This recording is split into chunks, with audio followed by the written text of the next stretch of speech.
2016 Buick LaCrosse. Came in with a start die situation, or no start. Turns out to be mass airflow sensor. Unplugged it, got it running, and it stayed running. Try to show you this. Mass airflow sensor has a bug inside of it,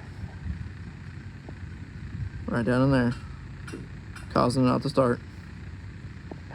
Gotta change your filters out. This wouldn't happen.